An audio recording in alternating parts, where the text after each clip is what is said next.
নমস্কার, আমি কৌশিক। আমি আজকে আপনাদের দেখাতে চাই যে স্পন্ডালাইটিসের সমস্যার একটু ভালো থাকার জন্য কয়েকটি বেসিক ব্যায়াম, এটাতে আপনারা একটু ভালো থাকবেন। প্রথমত আপনাদের কয়েকটা ব্যায়াম করতে হবে, যেটা হচ্ছে আপনাকে প্রথমত একটা নির্দিষ্ট ভালো জায়গায় বসে, চেয়ারে বসে প্রথমত আপনাকে একদিকে ঘাটটা এইভাবে ঘুরিয়ে রাখতে হবে এবং মনে মনে 10 গুনতে হবে।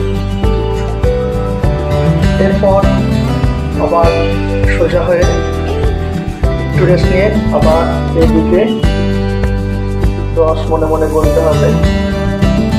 একইভাবে আবার সোজা হয়ে ওই ঘাটটা শেষের দিকে মনে মনে 10 গুনতে হবে। সেম একইভাবেই সামনের দিকে এইভাবে করে প্রথম রাউন্ডে একটু রেস্ট নেবেন। তারপরে ঘাটটা আস্তে আস্তে এইভাবে ঘোরাবেন, 10 বার ঘোরাবেন। আবার উল্টো দিক থেকে এরকম 10 বার এইভাবে ঘুরিয়ে একটু রেস্ট নেবেন।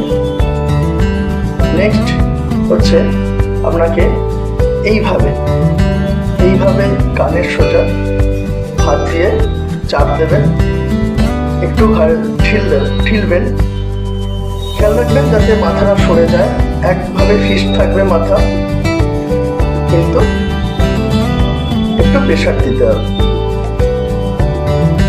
বুঝতে পারলাম? এরকম মনে মনে 10 গুনবেন, তারপর হাতটা ছেড়ে দেবেন। একইভাবেই এই দিক থেকে চাপ দেবেন,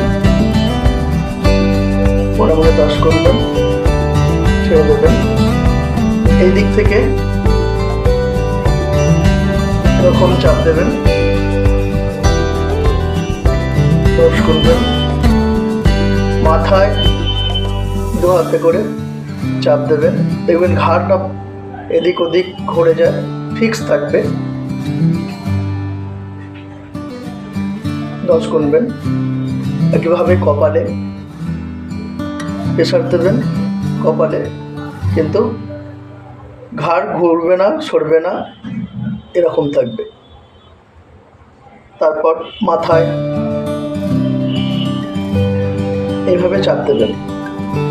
এই কয়েকটা ব্যায়াম যদি আপনি করতে পারেন সারাদিনে 3 বার, সকালবেলা ঘুম থেকে ওঠার পর বিশ্রান্তে বসেই, দুপুরবেলা খাওয়া দাওয়া করে একটু রেস্ট নেওয়ার সময়, তারপর রাত্রিরে খেয়ে দিয়ে শুতে যাওয়ার সময় সেই একইভাবে বিছানাতে বসে করবেন, করে শুতে যাবেন।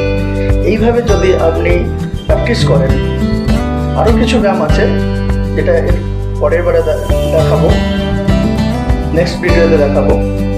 এই কয়েকটা ব্যায়াম যদি আপনি করতে পারেন, আপনি অনেকটা সুস্থ থাকবেন।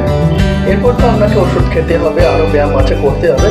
বেসিক এই ব্যায়ামগুলো যদি আপনি করতে পারেন তাহলে অনেকটাই সুস্থ থাকবেন, অনেকটা পেন রিলিফ পাবেন। ঠিক আছে? এইভাবে ব্যায়ামগুলো একটু ফলো করুন। নমস্কার।